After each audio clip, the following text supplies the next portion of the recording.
So let's do this. It is the 23rd of June. Shit, 2 months from my birthday. 23rd of June, and today's topic is going to be why Jordan Peterson trumps Taleb, Nassim Taleb, any day of the week. I'm going to mute my freaking laptop so I don't keep getting emails here. So it's really funny. I just realized today that apparently I was blocked by Taleb on Twitter, which is hilarious because I had written up a script for this exact video. Well, not a script, but just some points for this video about a week ago.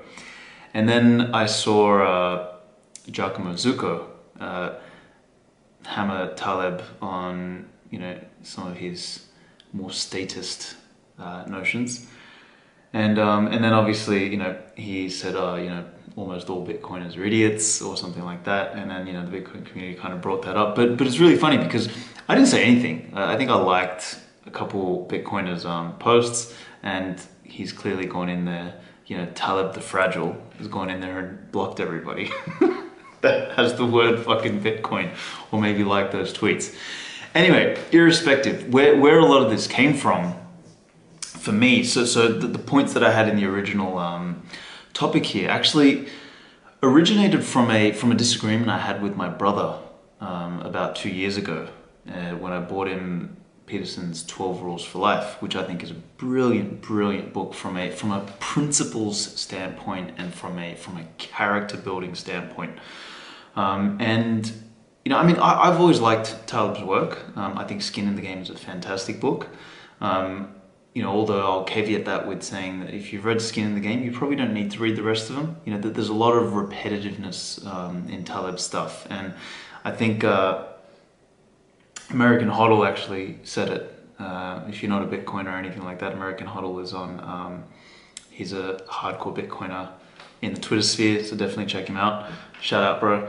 But he said that the marginal utility of Taleb's work starts to decrease after you get about halfway through the book, which is true, and it's funny because the Talebians or the Talebites, they've been out there, parroting his shit for years, and I think also Alan Farrington, who I'll mention here, wrote a massive takedown of Taleb. And I mean, granted, I still haven't even finished reading that. It's about a 60-minute article. It's huge. But Alan Farrington's a brilliant mind. I recommend you check out all his stuff and definitely check out that article where he takes down Taleb. All of these cracks recently appeared. But yeah, like I was beginning with this narrative, is it started about 2 years ago when my brother and I had that argument. Now, my brother's a classic markets monkey, basically, I'll call him. He's arrogant enough and, I guess, narrow-minded enough to view all the world in the eyes of hedge funds and, and risk and convexity and, volatility and GIP models and all sorts of other bullshit that he, that his framework allows him to view the world through. So, if you're not Jim Simmons running a quant hedge fund, you're a fucking moron, basically, in his eyes. Or if you're not a Taleb who can put together fancy graphs and statistical mathematics, you're an idiot. So that's my brother's mindset. And the disagreement we were having was around Jordan Peterson. My brother saying that he's just a charlatan because he talks about IQ and all that sort of stuff, which, as if you're familiar with Taleb's work, Taleb likes to debunk the notion of IQ being used as a functional measurement for people's success. Now, at the same time, Taleb goes on about the importance of heuristics and not becoming married to data models.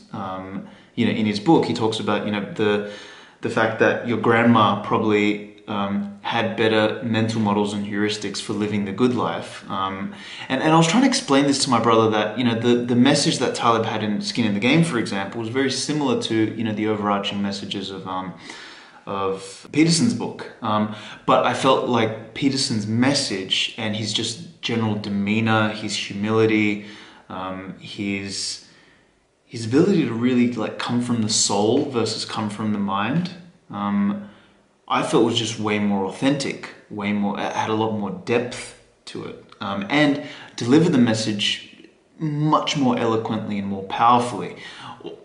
Again, in saying that, I love the way Taleb, his snarkiness and his sassiness, is delivered in his books. I love both their writing styles actually, but again, I just felt the authenticity in Peterson's work more so.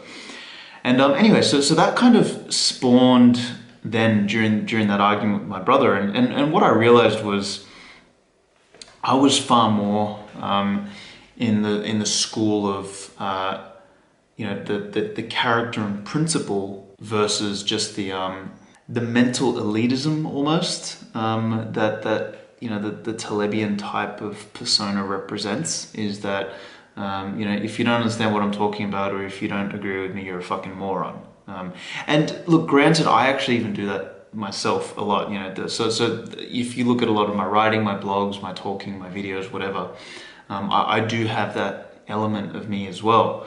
And I think that, not to blow smoke up my own ass here, but I think that comes with a level of intelligence. Taleb is obviously intelligent, but I think he's hypocritical in many ways. I don't believe he's as intelligent as he likes to represent. I think the viewpoint or the context within which he likes to frame everything in life, may in some cases lack some principles, and the way he probably lives those, purported values or frameworks, I don't think actually aligns. Like, in his Twitter he says he's a deadlifter or some shit, but he's a fat fuck. Like, I mean, he looks like shit. Like, compare Peterson with him, and I think they're roughly of a similar sort of age bracket. I mean, Peterson looks fit. He lives it. Like, he runs that carnivore diet.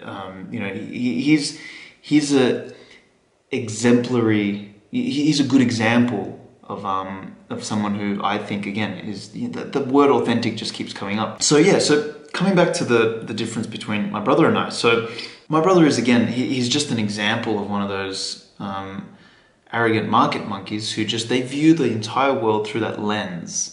And they can't, like, he's a complete Bitcoin naysayer, for example. He has no idea why Bitcoin exists. He refuses to understand it. He views it as some asset that is tradable, and you're trying to get beta, and it's a high beta product, so periods of high volatility, you avoid it.